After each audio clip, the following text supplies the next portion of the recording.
So we are talking about thriving through menopause today. And I am so grateful that we're in an era where menopause is no longer a taboo subject. And the conversation has really opened up, and women all over the world are sharing their menopause stories openly, their struggles and their triumphs, what they're doing. And I really am excited to be part of that conversation. So in episode 8, I shared my personal menopause story of how I went into menopause early in my late 40s and how I was really struggling. I wasn't sleeping through the night, and I had hot flashes and night sweats and brain fog and extreme fatigue. I had quite a lot of anxiety and a bit of depression, and I stacked on over 30 pounds.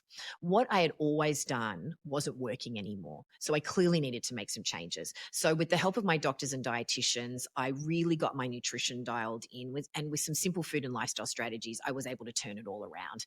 I was sleeping through the night. My energy skyrocketed. I got rid of my hot flashes and sweats and brain fog and all my other symptoms, and I dropped over 40 pounds. So since then, my dietitians and I have helped thousands of women get rid of their menopause symptoms as well and thrive through this transition. And I want to share some of those stories with you. So in episode 9, I spoke to Sharon, Penny, and Stephanie, 3 women from our Skinny 60 community, about how they used the 60-day reset and other things to thrive in their 50s. And after that episode, I got so many messages from listeners saying, gosh, that was so inspiring what they were talking about. Is it really that easy? Could that happen to me? And the answer is yes. You have the power to control how you feel in your body. Now, every woman's journey is unique. You may be on hormone replacement, you may not be. We have people in our community working with all kinds of strategies with their practitioners. But one thing remains true for everybody is this really important relationship between gut health and blood sugar and hormones and metabolism. And when you clean up your gut health, improve your digestion, and regulate your blood sugar, your hormones sing and your metabolism works better, and you're able to lose weight and get rid of your symptoms and sleep and have energy and just feel joyful again.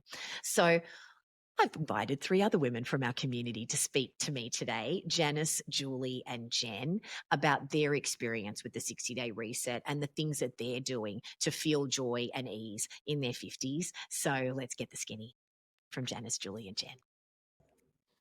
Oh, Janis, Jen, and Julie, thank you so much for having lunch with me today. So, listener, I hope you can grab a cup of tea or something and just sit with us and feel like you're at the table with us, talking about how fabulous life can be over 50. And there is this misconception, right, that life is over. It's all downhill from here. It's only half time. And the 3 of you are such spectacular examples of how menopause can be the best years of our life, right? And we can really get to know ourselves, what our body likes and doesn't like, and just suck the marrow out of this beautiful chapter. So Janis, I want to start with you, because things were not so great in your world a handful of years ago during the pandemic. So do you mind taking us inside where you were at before you joined Skinny 60? Yeah, absolutely. So that was back during the pandemic, and I had a lot of staff that were going through a hard time, and I was really stepping up to support them. And, we were having racial tensions here in Portland. We were having fires and the pandemic, which we had to switch our work completely out of schools.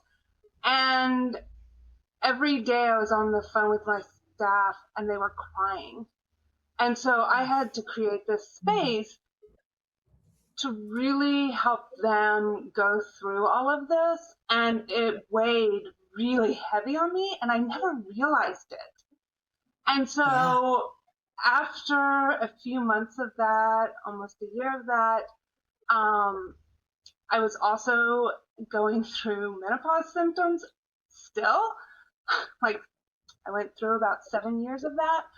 And I had done the decadent detox. I knew that food was the key to my health. And so I was going to go do another decadent detox. And then I was like, oh, skinny 60? Absolutely. I want to join. I'm here. I love working with Tess. So that's how I got into Skinny 60 and really focusing on myself and my self care through food. Oh, yeah, you decided it has to be me to turn this around Absolutely. and take it into your own hands. I love being proactive about this stuff. So, Julie, why did you join Skinny 60? Where were you at?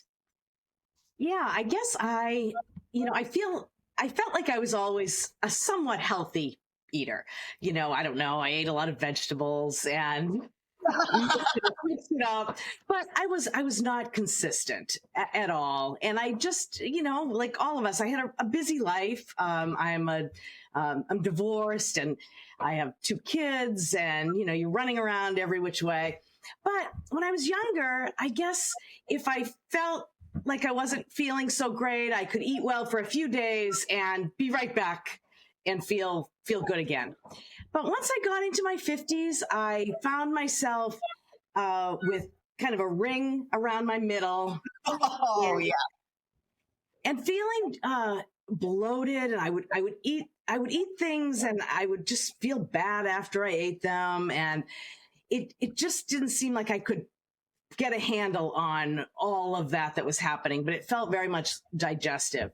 And so I was complaining to a friend who happened to mention this program, and I thought, wow, this sounds like exactly the puzzle piece that I need, I need to understand better.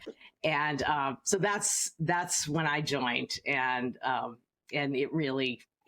so glad I did, because it has answered so many questions for me, and it has me in a much better place. Oh, yeah. It's interesting what you were saying about, well, I thought I was a healthy eater because I ate a lot of vegetables. It's interesting what our definition is, though, right? Because that is typically the definition. If I'm not driving through McDonald's every day and not eating, chips and crackers, then I'm healthy. And we know that strategic eating and eating for your body and your needs goes so far beyond eating vegetables. Yes, that's a huge component of it, but it's just one piece. And we'll talk about this. But I love that you brought that up. And Jen, I saw you nodding your head because you had the gas and the bloating and all the stuff like that you can relate to with Julie, right? Yeah, I really did. I also had probably long COVID and a couple of concussions. And so I had been much less active for a year or two. I think I joined when I was 48 or 49, and I was not sleeping well. I was having lots of hot flashes. Within a couple of months of being on your program, really, maybe even like 5 weeks, the bloating was gone. I was way more active and I was sleeping. I mean, it was like night and day. And I mean, I was just about to come up here to get on this wonderful call with all of you. And I said to my partner, I'm going upstairs to talk to the person who introduced us to this sauerkraut, because he and I were both eating. He was eating the garlic sauerkraut. I was eating the jalapeno sauerkraut. Yeah. And so, yeah, I mean, you brought the joy. I think if you hadn't brought so much joy to this and so much permission to get rid of all the shoulds, it would not have been the right fit for me, because I was not looking for something rigid. I did not want to go on a diet or have that culture in my home with my teenage kids. Yeah. I wanted joy and healing, and you brought it. Oh, thank you for your generosity in saying that. I take that into my heart. You brought it. I just opened up a container and you all brought the joy back into your life because you decided it has to be me and you received it. So thank you so much. And it's just so wonderful to be sitting with the four of you because Janice, I know When you did your video testimonial for Skinny 60, and thank you, all four of you did such beautiful testimonials to pass the torch to the next group of women, you talked about exactly what Jen was talking about. I got back to myself. I became the happy-go-lucky Janis again, is what you said. So I know you can really relate to what Jen was just saying. Tell us a little bit more about your journey with that emotionally, with the depression and the anxiety and all the things that you were feeling leading into it. Yeah, and I will say that I've gone through a few cycles of Skinny 60, and each one I learned more and more about myself.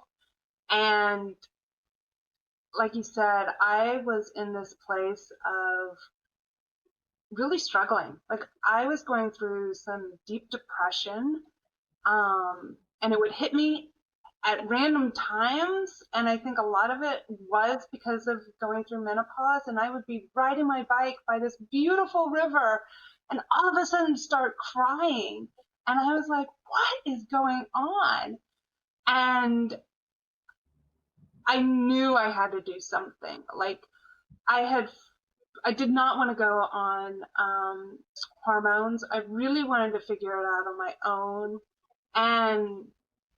And it was the tools. It was the understanding of how food combining like would make me feel. And once that bloat would go away, I just felt better.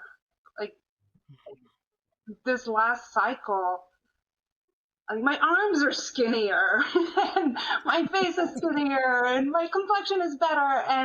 And people have said to me, like, wow, you look like the young Janis that I used to know. Like, you act like the young Janis. You have this energy about you. And I have committed this cycle, I have committed so much of myself to this. Putting aside house projects that have had an impact on a lot of my cycles, I just said, forget it.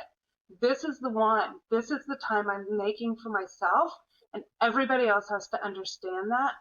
And once I made that decision, it just, I don't know, I can't say enough. Like, I just feel so amazing. I move through the world differently and with so much more ease. When you decide it has to be me, as women, we often put ourselves last.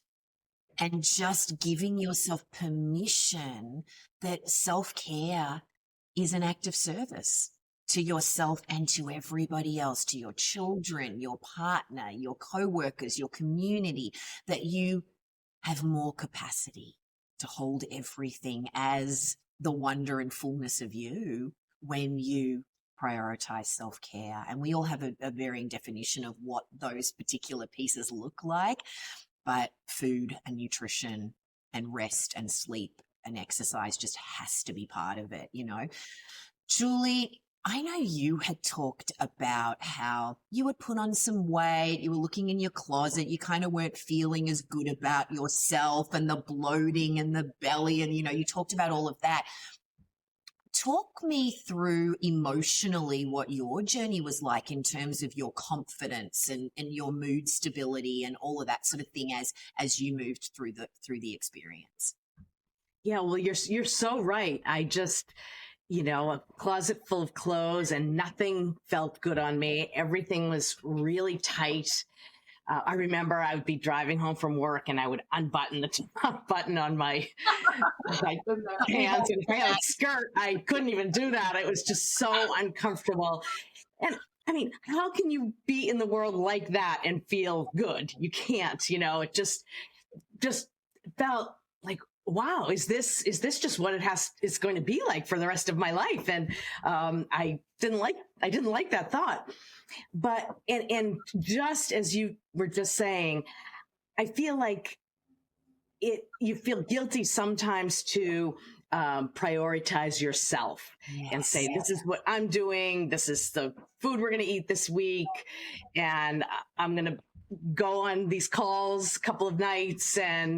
But yeah, because there are always so many people who seem to need you. But you know what, it's the opposite. You do these things, you take care of yourself, and then you can show up for people and just feeling so much better about yourself. I was really getting very down about it, and early on in the calls I started to see that. Here's the other piece. I thought I was healthy. I also thought I knew a lot about food and what to do. And right away, I started learning things, and immediately. And so then I was able to put those things in place and then layer on more and more. I learned so much from you and from the other people in the program and the other people like Megan and others. So I learned a lot. And you know how it is. As soon as you start to learn, you start to feel better, and then you're eager to learn more and eager to pay more attention and put more time into it. Oh, I love what you said about you're eager to pay more attention. Because, that's so much of this experience is learning to pay attention to the signs in your body. What does your body need? What makes your body feel good and what doesn't? And then when you start to go, oh, hello, your body starts going, oh, yes, we like that. Give us more of that, right? And then it just all starts to feel so yummy and you want more of it, right? So, Jen, I know you talk about this, how you're a healthcare provider, you're a busy mum of teenagers, you've got so much going on, and you did have an obstacle and a limiting belief that you couldn't make time for self-care. And you talked about how this experience really taught you that you can do it and that the benefits will be enormous. So take us inside of that a little bit about how that shifted for you. Yeah, and also that I have to do it, Yes. So I relate to what you were saying about not fitting into pants or skirts or whatever. One of my experiences in Skinny 60 is that just the feeling of my clothes starting to fit again. It's not even, for me, I did lose a little bit of weight. And since then, I've gained muscle. So I'm kind of like back to the same number. Yeah, but your body composition's so much better. Yes. And so for me, it's not about an exact number. It's about paying attention, just like you were just saying, Tess, paying attention to how I feel when I never thought I would switch from whole milk in my coffee to some kind of plant milk.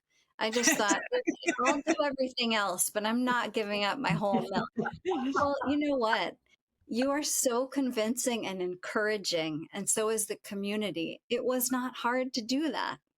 And at a certain point, one of the nutritionists said to me, sounds like you need to eat more throughout the day, because I was talking about being hungry at night. Yeah. And man, the experience in my body of eating more frequent, nourishing food during the day, even when it's hard, even when, I'm running in between patients or in between kid things, and then stopping by 6 or 7 and really giving the body a rest. God, that feels good. And that's not about how anything looks. I'm softer in some places at age 51 than I was before. And I feel like I am more appreciative of this body because of how it feels from the inside out than I have been. And the clothes fit. Yeah. Yeah. Look, what you talked about, how you learned to eat more, not less, and you still lost weight and felt better and had more energy. There is this misconception about this, that we've just been brainwashed by this multi-billion-dollar diet industry that the only way to be skinny, and we will talk about this Skinny 60, why we call it skinny in a minute, our changing beliefs about this, is to diet, restrict ourselves, do expensive procedures, buy expensive supplements, all this stuff, right? That actually getting healthy is about what you add, not about what you take away. And this idea of that when you're eating balanced meals, oh, your body just sings. So, Janice, what did you experience with that about the fact that you could eat plentiful amounts and food could be this beautiful, joyful, expansive thing, not restrictive, like Jen was talking about? Well, what did that feel like for you to be in that whole new world? Any Aladdin there? Yeah. I need theme music.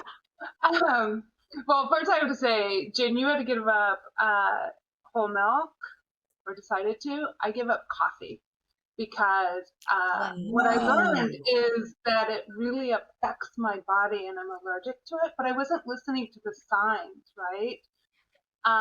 And so once I did, I stopped doing that, and then it's like it has helped change how I feel and move about in the day. And the food, oh my God. I always fight and say, I don't like cooking. I don't enjoy it. But I have a whole new appreciation for it.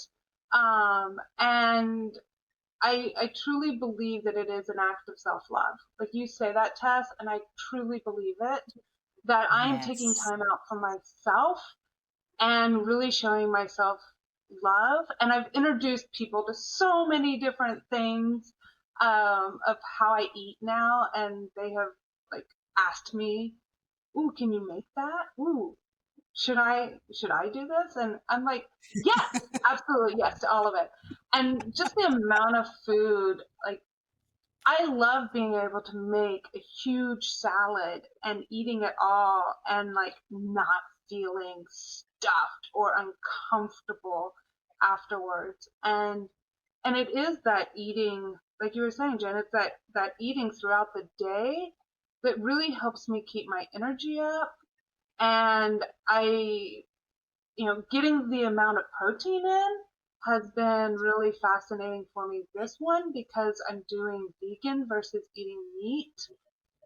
And so it has made me really pay attention to my body and what is making me feel good, because as part of menopause or as aging, like I'm 54, and my body used to crave meat and now it doesn't. And so that's real new for me. And so trying to figure out those pieces and getting guidance from you, Tess, and Megan has been really helpful. I don't know. I don't even look at the amount of food so much anymore. I just am like, ooh, what am I going to eat? What am I going to Oh, cook? I love that. I love that it's not about quantity, it's about No. quality. And we always talk about this, right? And yeah, I'm glad you brought up the protein piece, because my goodness, it is an absolute game changer. It's a game changer, and we need to be taking in the appropriate amount of protein at any stage of life. But during menopause, woo! And most women are not even taking in half the amount of protein. And this pace strategy of eating regularly throughout the day, I mean, most women, again, are only eating 1 or 2 meals a day, if that.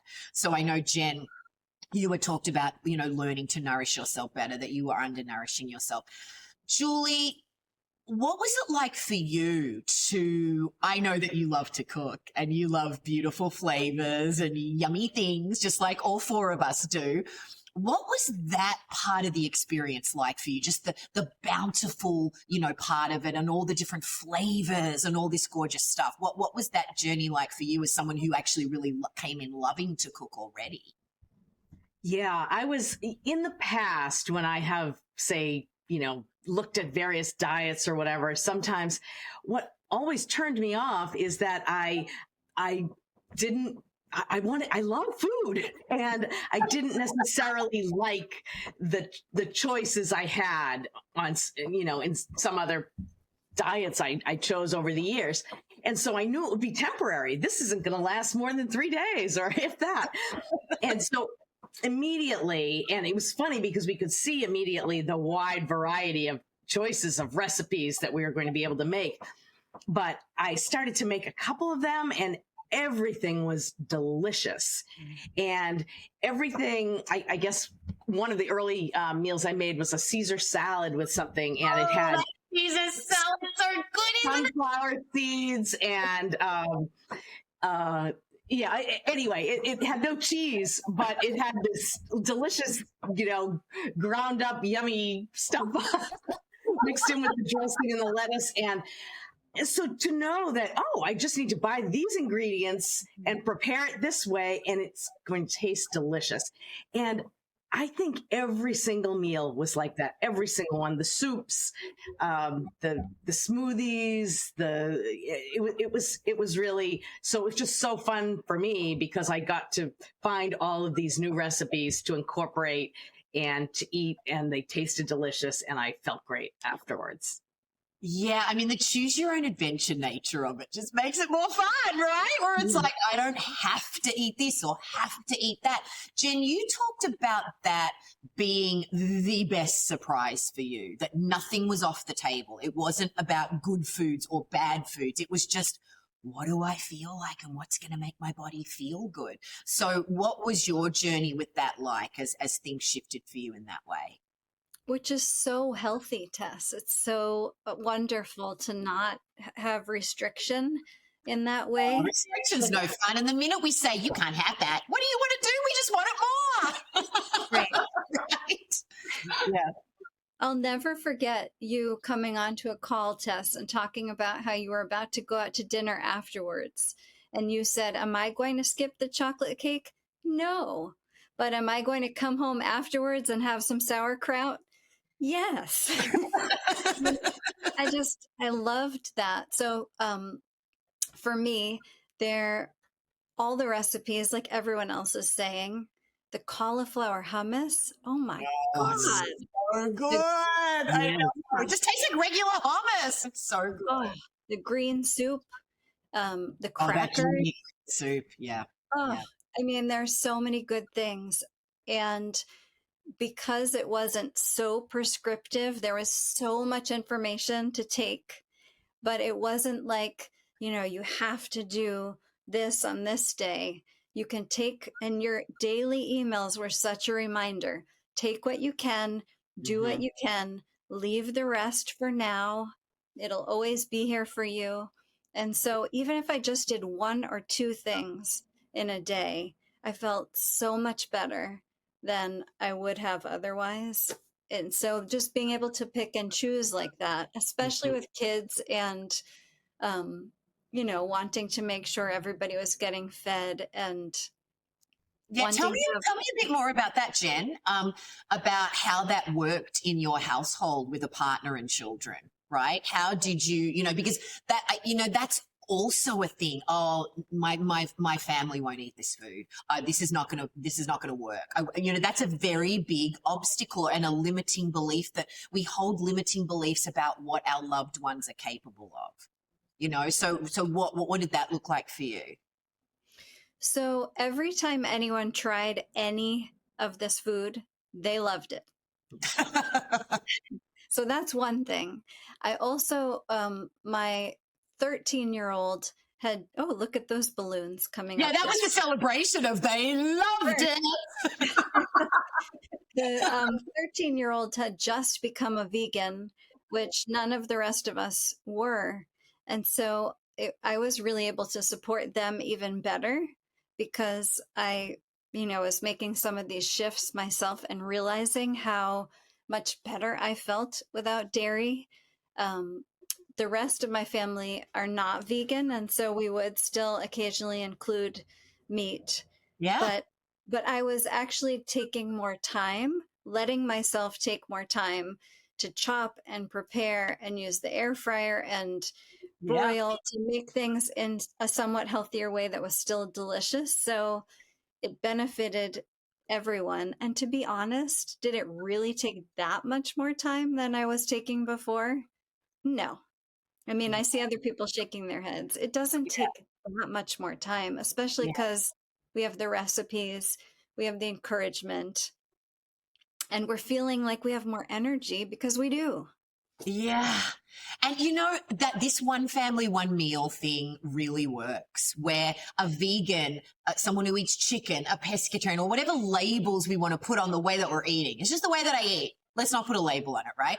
We can all sit at the table in communion with each other, break bread, pass it around, and it can actually be very easy and very joyful. Julie, what was it like with you, with children? How did that work in your household? Yeah, it's the same thing that Jen just said. Anyone who's tried any of the food that I've made, I haven't made a big deal about it. Here it is. Oh, that soup is delicious. So that's been my experience too. And my daughter is the one who probably has lived with me the most during this period. And she's liked everything, and asked me to make it again sometimes. And so that's been kind of nice for me to feel like I had new recipes, new good food to share that was really healthy. Yeah, oh gosh, listen, food is one of the great pleasures of life.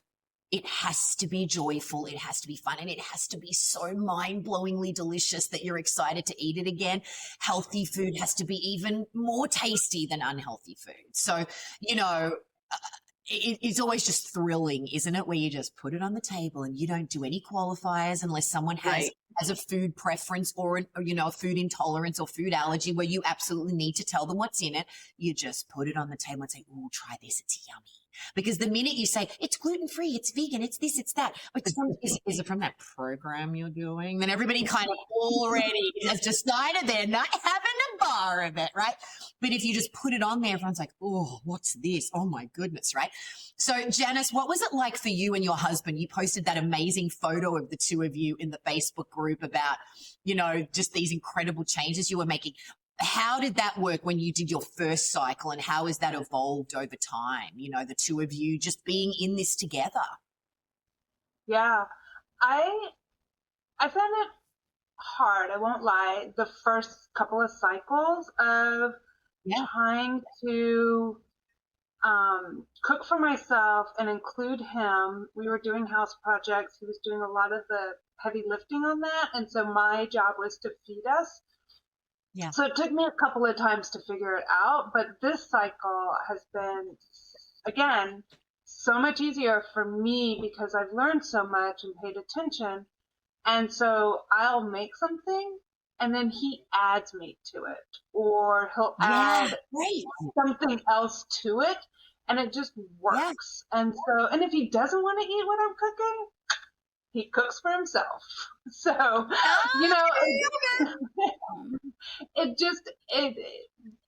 he's just so proud of me for making the choice to take care of myself. So he's really supportive in it. And so however that is, he'll do.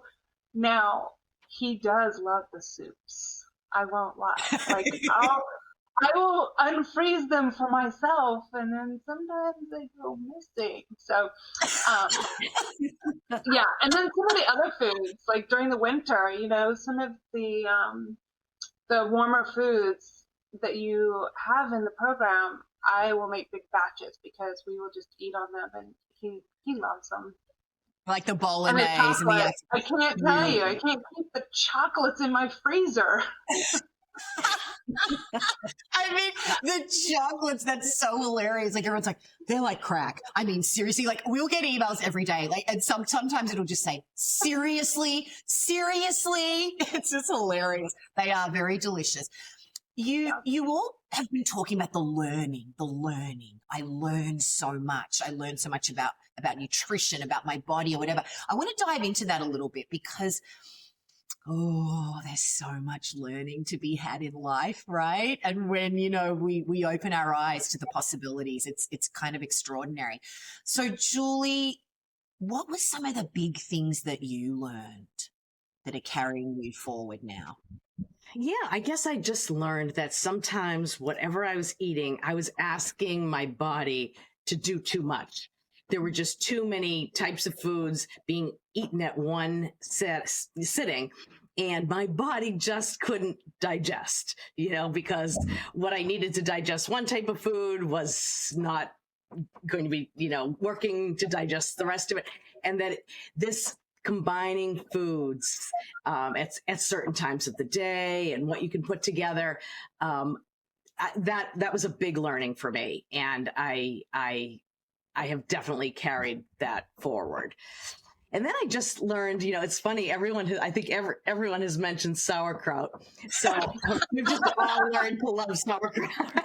So that's just been a learning of what a healthy food and what a healthy addition, something like that, is to your daily food intake.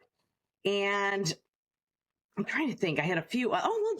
Just how gluten and dairy aren't really great for anyone, whether you have an allergy or not an allergy, that they're just difficult foods for many people to digest. For all people, whether you're lactose intolerant or gluten intolerant, they're just very difficult foods to digest. So we can eat a whole lot less of them. Doesn't mean that you don't ever have it again. We just do less of it, right? And we just find that beautiful balance of, okay, I can have a tiny bit of my body feels good.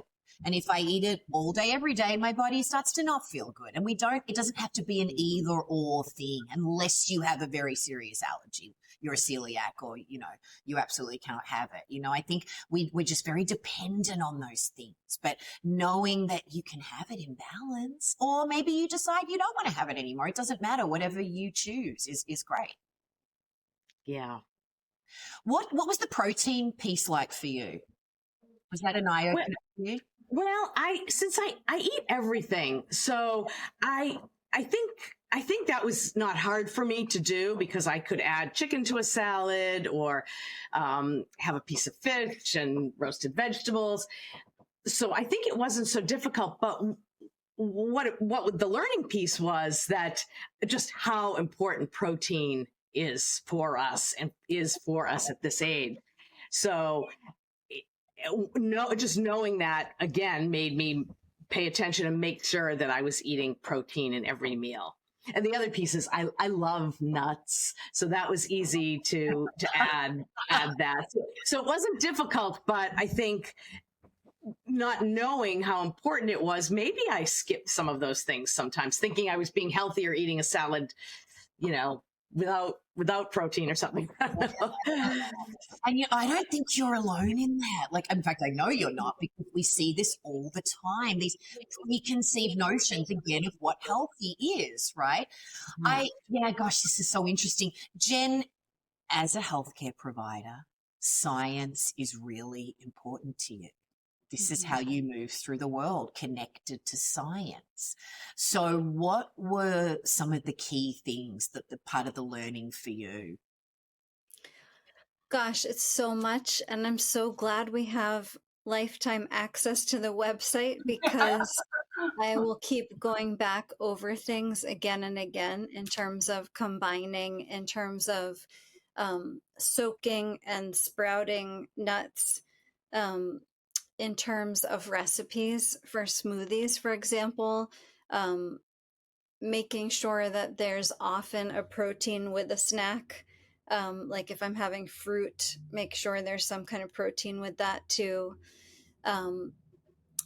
And also, because I'm such a scientist and because I'm a recovering perfectionist, that that not having it be either or was also a humongous learning for me, that you basically taught by modeling, Tess. And so now, if I want to make a beautiful chicken parm because it's my 18-year-old's favorite food, I'm going to make it. Yes. And we went to Europe. It was my first time in Paris this summer. And I feel like because of you, I really, there was one day where there was just this beautiful truffle cheese and this that kefir, and it was so luxurious. And, did I pay for it a little bit the next day? Yeah, a little bit. But God, it was so freeing. It was joy in your heart. Yes. So really focusing on the joy in addition to any rules. I think that's why this program is different, because it is infused with joy and nourishing. It's all part of the same package. Yeah, I mean, come on. When you go to Paris, you have to eat a croissant and cheese and a baguette and a crepe and, oh my goodness, and have a pastry. Come on. It's part of the Parisian experience. We don't want to miss out on that, right? So it is just about that balance, right? Finding those pockets of joy and finding that balance between self-care and fun. And that we get to find what that balance looks like and negotiate that with ourselves every single day. And it's not about restriction and shame. It's about joy, joy, joy. So Janis, what was some of the key learning for you? Ooh, for me, it was diversifying my foods. And I think that I've really had to do that. In the past, I have done, like I said, meat, and just like my body just isn't wanting it this time. So I'm working to be really respectful of that. And if I do want meat, I will eat it. So it's not like that. It's just like, what is making me feel better? And so I have learned that I can't do almond milk in the morning and almonds for a snack and then almonds on my salad. Almonds! Right. So it's been that really learning to be creative, like thinking outside the box and figuring out what are some of these other things that I can do. Like you have these great resource lists that, you know, it has snacks and how much protein and what you can mix. And like, those are on my refrigerator. Going to the Facebook page and learning from the community, I just made that like feta pumfu and oh my God, it's delicious. So good, right? So good. But like just learning and engaging with everyone in the community and has been something that I've really appreciated because I don't know, like it can be a little lonely if you're not wanting to have people around you that want to do it. And so tapping into that has been really key for me. Even if I don't reply or anything, just scanning through and reading things and seeing people celebrating their successes and then other people jumping on and like congratulating them and really supporting them has, I would say the food is incredible, but like the community to me is what keeps me coming back. Because everyone's very wonderful and supportive. Yeah, let's talk about this community aspect. I love that you brought up how lonely it can be. And often during menopause, it can be a very, very lonely journey. And life can be lonely if we choose to make it lonely, right? And that we're not meant to do this alone. And so having a community of people that elevate and celebrate you and want the best for you, it's so powerful. Julie, what was your experience like tapping into the community and being on the video calls and feeling like you were part of this group of people that just wanted to be better? Yeah, it was so wonderful because as I was driving home and, feeling bloated at the end of the day, I did just think it was me. And that was almost an embarrassing thing to talk to anyone about or whatever. So joining the call and hearing this wonderful group of women talk about how they are noticing changes and they realize they want to make some changes and everyone talking about it together, I did feel like it elevated what we were all doing, and we were all just bringing each other up. So, and then I just felt excited about, oh, well, this is the new recipe I made, and let's see who else made this week, and what's everyone else talking about? Oh, I didn't make that. I'll have to try that next week. So it really, it was so great. And in fact, I'm sort of at the point where I think I'm going to do it again, just because I've been carrying forward with all of this, but sort of on my own again. And I've realized I think I need to join up again just to kind of reinforce and feel excited and connected again. So yeah, there's something about, energy begets energy. And when somebody asks a question you may not have thought to ask, oh, I actually need to know that too. Or, oh, whoa. And they're just hanging the shiny lantern and going, yes. And then another week it's you going, hey, I've got this to share, and we're just all in this together. Jen, what was that like for you, tapping into the community? It was so helpful. I had my primary care at the time say to me, well, of course you don't feel well you're, 48 or 49 years old, you're going through perimenopause, give it 4 years. And I Oh, was like, oh, 4 years. You gotta be kidding me. And, I had gone to her a couple of times to say, we've got to figure wait, out a what's woman doctor told you that? Mhm. Yep. Yep. Whoa. And, I kept saying, something's wrong. Like, I just do Yes. not feel well. And I want this checked and this checked. And she would check it. The blood work would be okay. And then she would say, you just, you gained some weight during COVID. You're in perimenopause. You'll be on the other side at some point. And I just felt like that was not a satisfying answer. Because And it's not a satisfying answer. it's not. I mean, that's just not good enough, because we all know that you absolutely have the power to get rid of all of those things and actually live a very full life in menopause. Yeah, look, this is a very common story, unfortunately. Yeah. So I it's been a mean, and great Yeah. my hot flashes are gone. Yes. I don't have them anymore. So Yes. yeah. And I also think, I have a Oh, lot of Janice is friends. doing snaps from Legally Blonde. I love it. Yes, let's do the snaps. Oh my goodness. It's so Yeah. good. But I think partly what the community does is, of course, a lot of us have friends that we talk to about these things, but it's different to talk to friends than to be in a community with everybody who's trying the same things or variations of the same things and asking the questions that you want to ask. One of our family mottos is that we want the real deal. And in the community, I felt like on each call, people were bringing their real selves to the call, asking their questions, saying what was going on for them, what was challenging, what they were celebrating. It was fun and real and triumphant. Oh, I love that word triumphant, because we all want to win.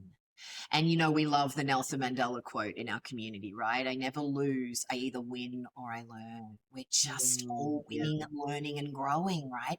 Jen, I want to go back to something you were saying before about, I used to be a perfectionist, and this experience helped me to realize that the magic's in the gray, right? That's what you were basically saying. I want to ask you about this good, better, or best, not perfect philosophy of our community, and how each of you have just run with that and how it's trickled into other parts of your life. So, Jen, you were a perfectionist. So how did that shift for you when you allowed that philosophy to kind of swim around in you? Yeah, I mean, so I probably discovered mindfulness when I was 30. So Yeah. about 21 years ago. And since then, I feel like I'm a recovering perfectionist because part of that is kind of like slowing down, realizing which of your thoughts are stories that don't need to be true. Yeah. Um, realizing that there is often a both and rather than an either or. Yes. So I've been on this journey for a while, but not in relation to food until I met you and went through this program, because and food happens all the time throughout the day.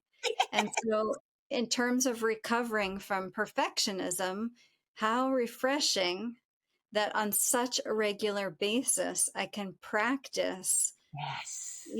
just being easier about the whole thing. It doesn't have to be this or this.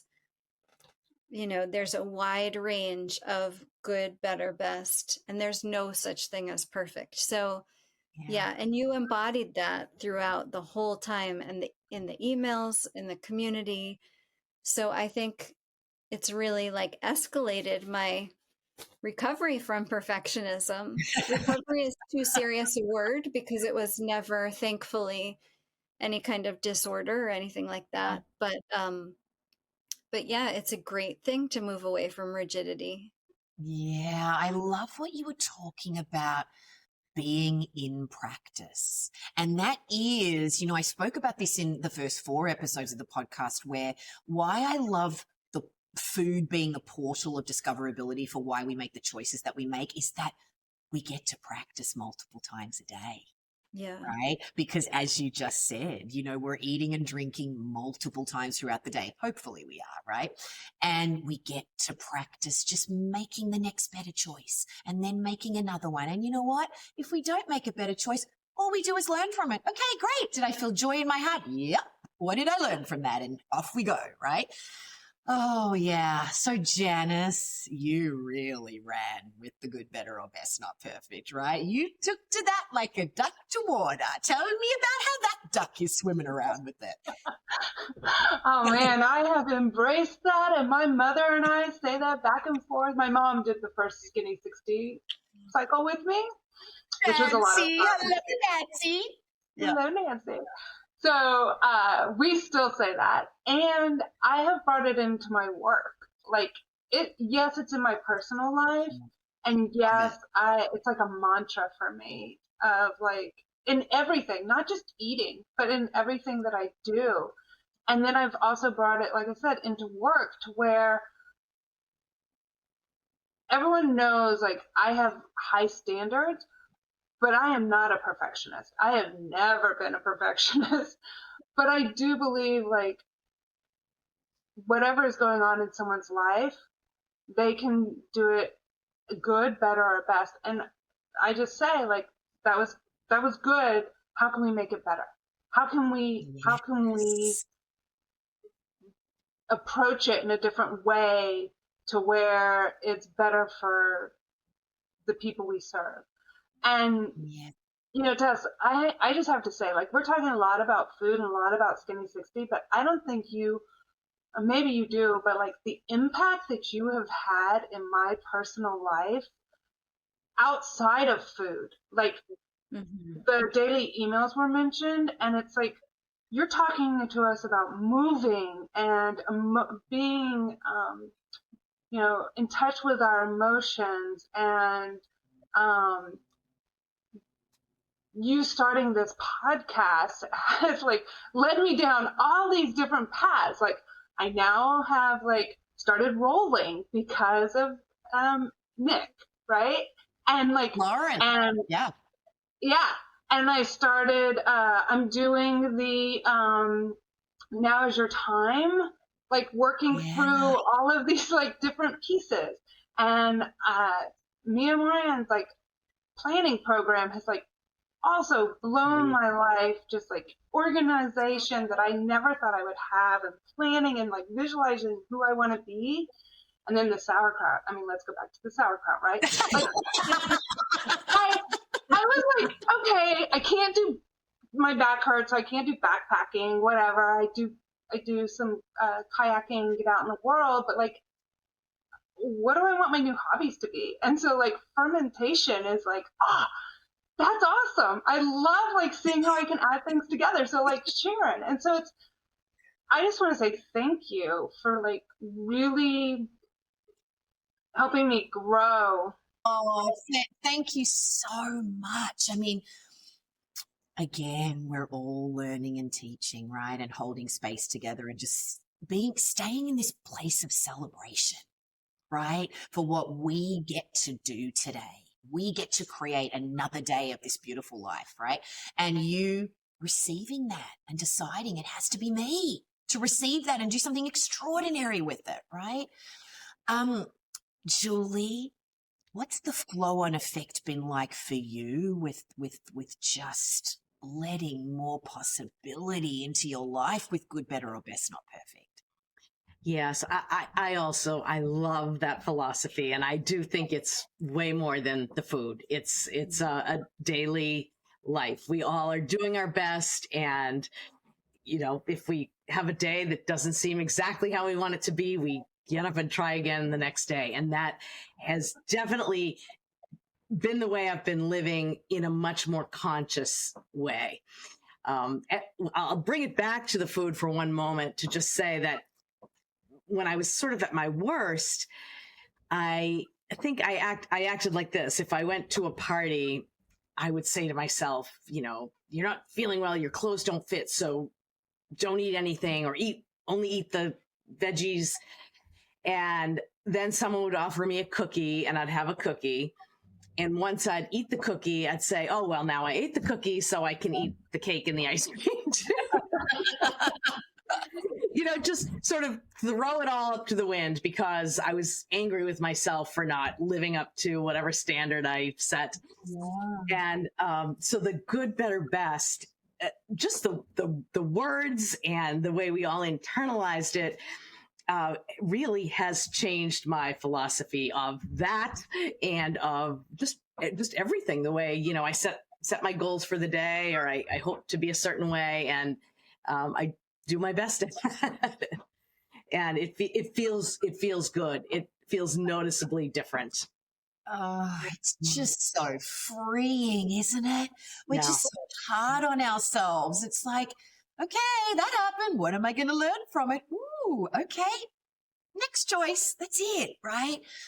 Yes. Oh, I love that we're talking about empowerment.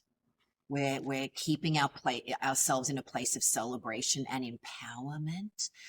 So I want to ask you how you feel empowered as a woman in your 50s, and that actually it is not all downhill. We get to laugh at the concept that menopause is a disaster and it's a monster that's sent to ruin our life after 50. We get to laugh at that because we know in our bodies and in our lives that it is simply not true, or does not have to be the story. So, Jen, how do you feel now as a woman in your early 50s, embarking on what I think is a glorious chapter in life, where we get to know ourselves in a deeper way because our body is inviting us? Now your body is just for you. And when you take up that invitation, I want to get to know myself better and I'm going to celebrate me. What does that feel like for you now? Thrilling. I mean, I think I've said this to you before, Tess, but when I finished Skinny 60, I said, I don't feel 10 years younger. I feel 10 years more alive. And that is that, Janis. Snaps that. Yeah. I mean, I do. And it's, all of these little choices that I'm making throughout the day that I feel inside myself. But it's also my experience of being older is not caring as much about any kind of external gaze anymore. Yeah. And, trusting myself more. Yes. But being able to be, knock on wood, healthy, strong, vibrant right now at age 51 really helps with the aging process. And I can't wait to be fully in menopause and not bleed at all. Yes. But, and not have any of the symptoms. You know exactly what to do. Menopause, hot flashes, what are those? I mean, we get to kind of smirk at that, don't we? And go, no, I don't have that. And you're sleeping like a baby. No, don't have that either. I can lose weight. I mean, I hope you called your doctor when you had your next appointment and went, so let me tell you, right? Mm-hmm. Yeah. I sent her a message. Thrilling is the word. Thank you. Janis, what does it feel like for you? 54 and it's only half time, right? Yeah. I love being in my 50s. Yeah. What Jen said about like trusting yourself, and to me it's so freeing of not really caring of like, this is who I am. I am not going to change at my core, and I really love the person I am. And so like it's more of, I joke and say, yeah, I'm in my 50s. You might as well give up.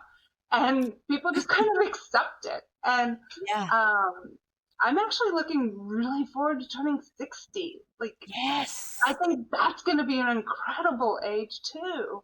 Yes. So, yeah. I tell people, wait till you get in your 50s. And Jan on the podcast earlier this year, and they love being in their 60s. So, I mean, it's extraordinary. Julie, What are you excited Well, about? I'm going to have that big birthday at the end of this year. So, and so it feels like a turning point, and it feels very good. And I think the experience of this, of opening up, sharing, connecting with like-minded people, continuing to grow and learn, it just feels so good to me. And I guess I have this feeling of, oh well, and if I run into an obstacle a little bit down the road, I will do the same thing. I will share, I will connect, I will learn, and hopefully I will grow. So I am feeling really good about this new phase of life. And next phase of life. Yeah, and you're going in totally empowered. I love share, connect, grow, learn, celebrate, be thrilling, surprise yourself, like all these beautiful words that you have been using, that we get this one body to live in. Mm-hmm. It's one beautiful thing, and it reflects how we treat it and how we celebrate it, and you are all celebrating yourself. So beautiful. So I always close every episode with the same question, and I will ask it of all of you.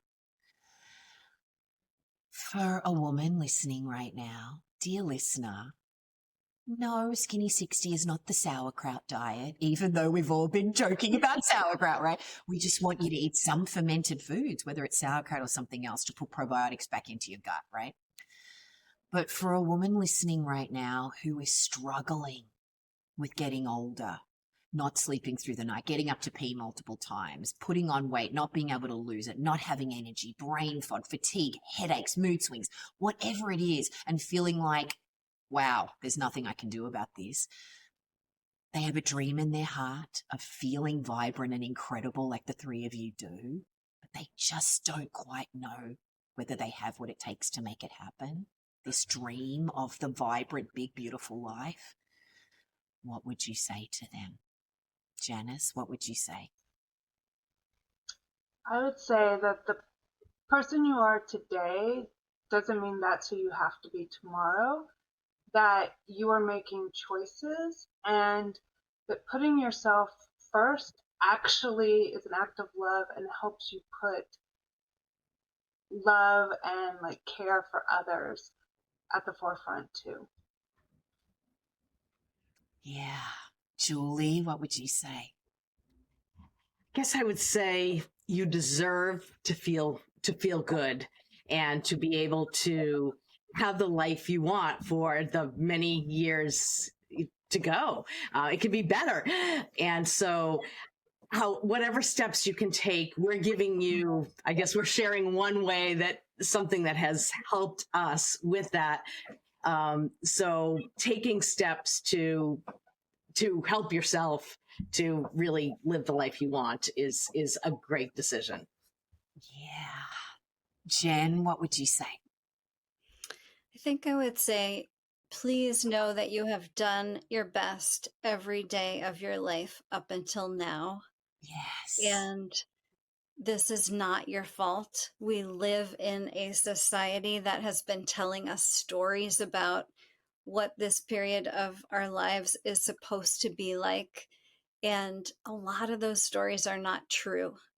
And here's a way that if you want to experiment with making some changes and seeing how it feels in your own body, you can take this chance and do it. And you've heard from us how much life it's given to us and how much better we feel. And so the encouragement would be to go for it, but also to give yourself some love right where you are right now. Oh, I love that. Thank you, all of you. Oh, let's end with the love and the joy and the celebration, right? Let's just always hold on to that. Thank you so much for how you show up in the world. You are all beloved members of our community. Thank you for hanging your shiny lanterns and leading the way for how beautiful life can be when you take care of yourself and you listen and trust yourself. So thank you. I love you and value you and celebrate you so much. Thank you. Thank you, Tess.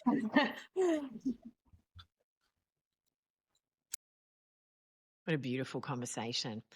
I hope their stories have inspired you, that you have the power to control how you feel during menopause, and you can feel fantastic with some simple food and lifestyle strategies and some self-care and support. I loved when Jen said, I didn't feel 10 years younger during Skinny 60. I felt 10 years more alive. And they all talked about the joy that came from the learning and the growing and nourishing their body with beautiful, fresh food. That it's not about obsessing about the quantity. It's about celebrating the quality and the variety. And this protein piece is so critical. So that's a big core focus of Skinny 60, where we teach you how to take in the appropriate amount of protein for your body. Everybody's needs are different. And protein's important at any phase of life, but it is an absolute game changer during menopause in terms of your sleep and energy, your hormones, blood sugar, metabolism. I love that Janis was saying she learned to view cooking as an act of self-love, and Julie finding the joy in discovering new recipes and flavors.